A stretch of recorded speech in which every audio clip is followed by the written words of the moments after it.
உத்தரப்பிரதேச மாநிலம் அயோத்தியில் பிரம்மாண்டமாக அமைக்கப்பட்டுள்ள ராமர் கோயிலில் நாளை கும்பாபிஷேக விழா நடைபெறவுள்ளது. ராமரின் சிலையை பிரதமர் மோடி பிரதிஷ்டை செய்யவுள்ள நிலையில் கோயிலில் கடந்த 16ஆம் தேதி தொடங்கிய சிறப்பு பூஜைகள் நாளை காலை வரை நடைபெறுகின்றன.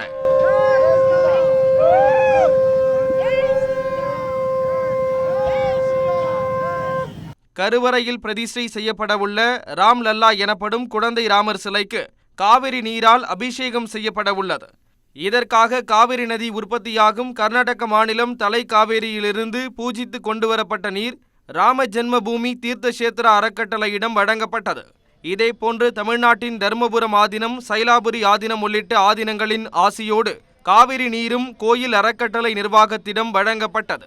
குழந்தை ராமருக்கு அணிவிக்கும் வகையில் வெள்ளியால் பிரத்யேகமாக தயாரிக்கப்பட்ட பாதமும் சைலாபுரி ஆதீனம் தரப்பில் அளிக்கப்பட்டது. இந்த பாதமும் கும்பாபிஷேக தினத்தன்று காவிரி நீரால் அபிஷேகம் செய்யப்பட்டு சமர்ப்பிக்கப்பட உள்ளது. பிரதிஷ்டை செய்யக்கூடிய பாலராமர் குழந்தை ராமனுக்கு குழந்தை திருவடி அவருடைய பாதம் ராம பாதுகையை தமிழ்நாட்டிலிருந்து சைலாபுரி ஆதீன பெருமகன் எடுத்து வந்திருக்கிறார்கள். பூஜிக்கப்பட்டு தமிழ்நாட்டில் இருக்கக்கூடிய எல்லா திருத்தலங்களுக்கும் இந்த பாத யாத்திரை ராமனுடைய பாத யாத்திரை நடக்கும் என்கின்ற செய்தி இந்த தருணத்தில் பதிவு செய்துள்ளோம். ராமர் கோயிலை சுற்றி பூக்களும் வண்ண வண்ண விளக்குகளும் காண்போர் வியக்கும் வகையில் உள்ளன.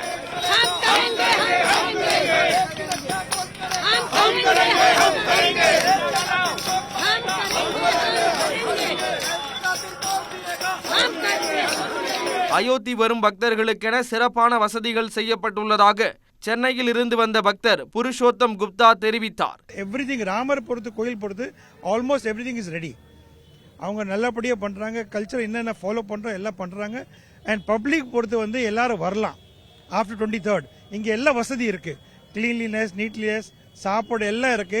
ஈவன் சவுத் இந்தியன் சாப்பாடு கூட கிடைக்குது. இதனிடையே அயோத்தியில் பக்தர்களுக்கு அன்னதானம் வழங்கும் சேவையில் தமிழ்நாட்டைச் சேர்ந்த பக்தர்கள் ஈடுபட்டனர்.